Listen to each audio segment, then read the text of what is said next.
माना जा रहा था। पिछली बार भी 5 लाख के लगभग वोटों से वो जीते थे, इस बार 5.5 से जीते हैं।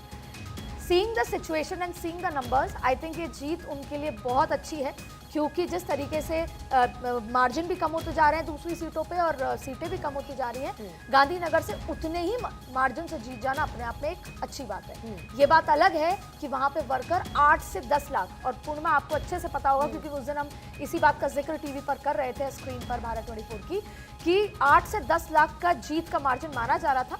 लेकिन क्योंकि जिस तरह की स्थिति है, ऐसी स्थिति में अमित शाह का ये जीतना और वहां के जो पटेल वोटर्स थे, तमाम तरीके की स्थिति थी, ये अपने आप में भारतीय जनता पार्टी के लिए खुशी की बात है। ये जो अजय जी पन्ना प्रमुखों वाला जो कॉन्सेप्ट है जो बीजेपी लेकर चलती है, न सिर्फ गुजरात बल्कि बाकी स्टेट्स में भी ये देखने को मिलता है, ये गुजरात में तो कम से कम 100% बीजेपी के लिए काम करता है, इसमें कोई शक नहीं है। लेकिन आप गुजरात की मानसिकता भी अगर देखें तो गुजरात में प्रधानमंत्री नरेंद्र मोदी और अमित शाह, इन दोनों का चेहरा बहुत बड़ा है, और इसके आधार पर अमित शाह की ये जो जीत है, उनका ये निर्णय था कि एक ऐसी जीत होनी चाहिए जो कि यादगार बने। और 5.5 लाख के आसपास के अगर मार्जिन से अमित शाह वहां जीत रहे हैं, जो अभी आंकड़े सामने आ रहे हैं, हो सकता है इसमें पूरे आंकड़े जब सामने आ जाएं 5 लाख से ज्यादा वोट यहां पर हैं, तो ये बेंचमार्क अमित शाह ने खुद अपने लिए तय किया था, और उन्होंने कहा था कि इससे कम की मार्जिन नहीं होनी चाहिए। और यही कहा गया था कि गुजरात में 18 सीटों पर कम से कम 5 लाख के मार्जिन से जीत हासिल होनी चाहिए।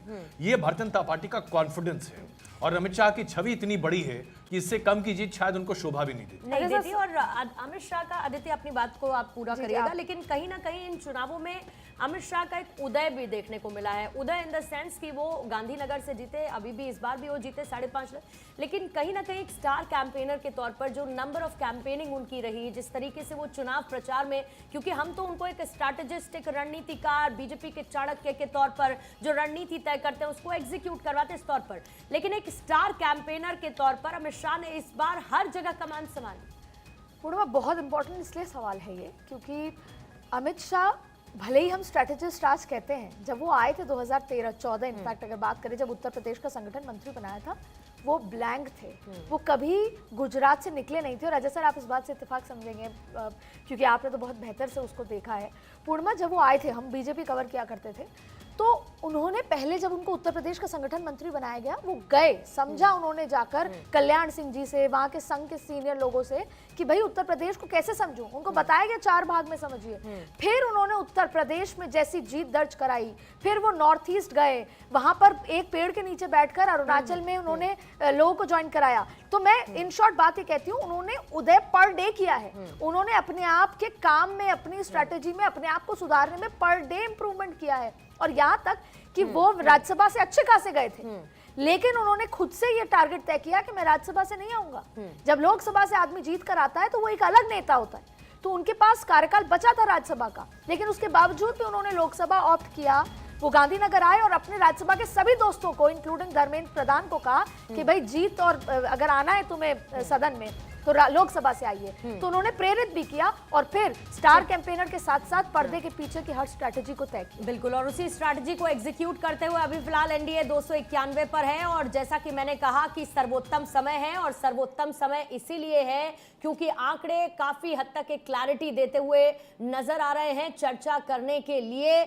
और इसी सर्वोत्तम समय का सर्वोत्तम लाभ उठाते हुए मुकेश जी आपके पास आना चाहूंगी, क्योंकि आंकड़े जो इस वक्त रिफ्लेक्ट कर रहे हैं, हर एक मंच, हर एक रैली से प्रधानमंत्री ने या आपके तमाम कैंपेनर्स ने इस बात का जिक्र किया कि 400 पार हमको क्यों चाहिए।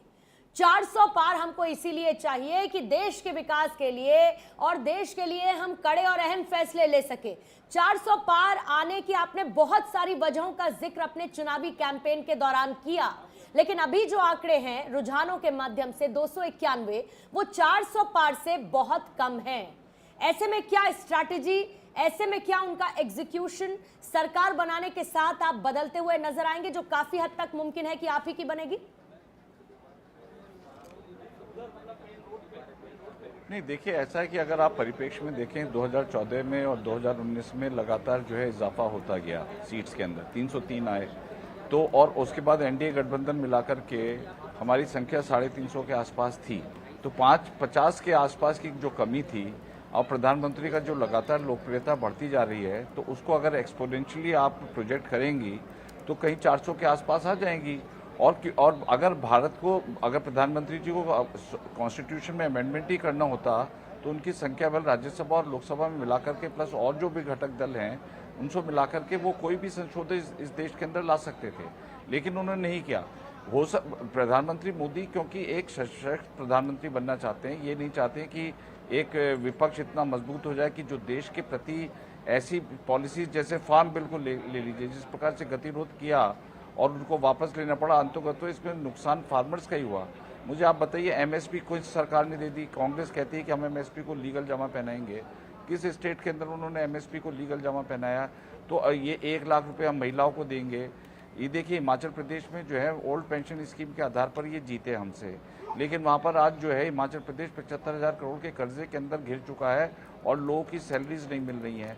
आप देखिए इन्होंने आरक्षण का एक शगुफा किया कि अगर भारतीय प्रधानमंत्री 400 सीट लेके आ गए तो आरक्षण को समाप्त कर देंगे। रिफ्लेक्ट कर रहा है सर, अगर 232 के आंकड़े पर रुझानों में रिफ्लेक्ट कर रहा है अभी अलायंस, तो कुछ तो उन्होंने ऐसा कहा होगा जो जनता के मन में घर कर गया और शायद इसीलिए वो इन नंबर्स में रिफ्लेक्ट हो रहा है।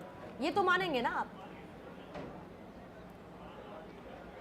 नहीं, देखिए उन्होंने जो है आरक्षण को लेकर के एक बहुत बड़ा मुद्दा उठाया कि अगर प्रधानमंत्री आए तो आरक्षण को समाप्त कर देंगे। इससे एक बहुत बड़ी जनसंख्या के अंदर एक प्रकार का एक भय आ गया कि शायद यही है कि इसके पीछे राजनीति हो। अब देखिए 1 नेशन 1 इलेक्शन की बात भी प्रधानमंत्री जी ने करी, जिसके लिए बहुत बड़ा अमेंडमेंट रिजर्वेशन को लेकर तो आपने भी भय का माहौल तैयार किया। तमाम राज्यों की आपने कहा कि मुसलमानों का आरक्षण दे दिया जाएगा। देखिए इस बार में कोई किसी से पीछे नहीं रहा है, नहीं ना भारतीय जनता पार्टी और ना ही विपक्ष। नहीं, हम तो ये कह रहे हैं कि बड़ी खबर इस वक्त जल्दी से आपको बताते हैं। मुकेश जी फिर अपना जवाब पूरा कीजिएगा। जेडीयू टीडीपी से बात करेगी कांग्रेस, सोर्सेस के हवाले से ये बड़ी खबर है। चंद्रबाबू नायडू से, नीतीश कुमार से बात करने की तैयारी इस वक्त कांग्रेस कर रही है।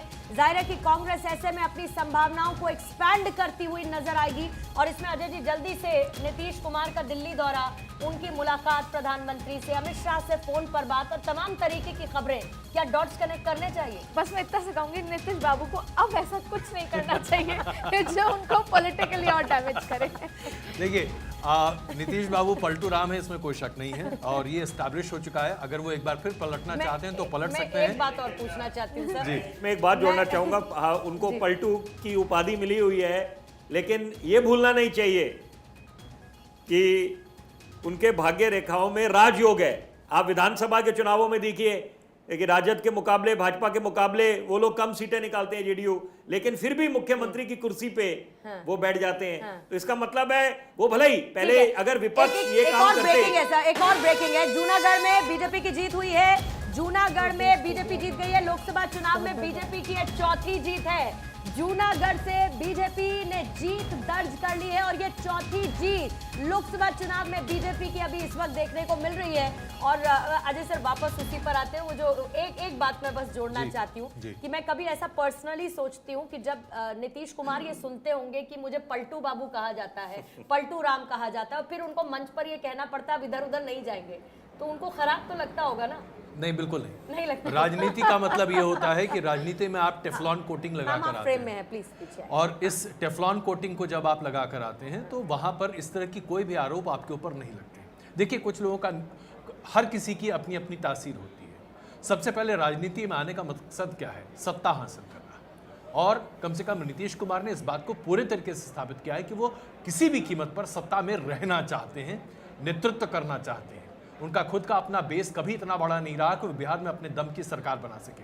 इसलिए उन्होंने हमेशा बैसाखी के सहारे बिहार में सरकार बनवाई और मुख्यमंत्री बने रहे, चाहे बैसाखी प्रोवाइड